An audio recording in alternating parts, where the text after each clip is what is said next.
My lover is wildcrafted. I could never grow him in my bed. I walk the forest with a woven basket, a dog, a knife, and knowledge from the books I have read. Therein lies my power.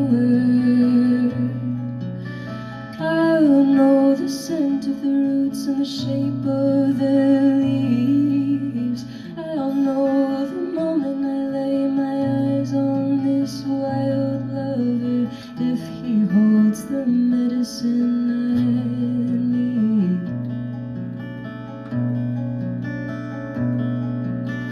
I'll know he's ready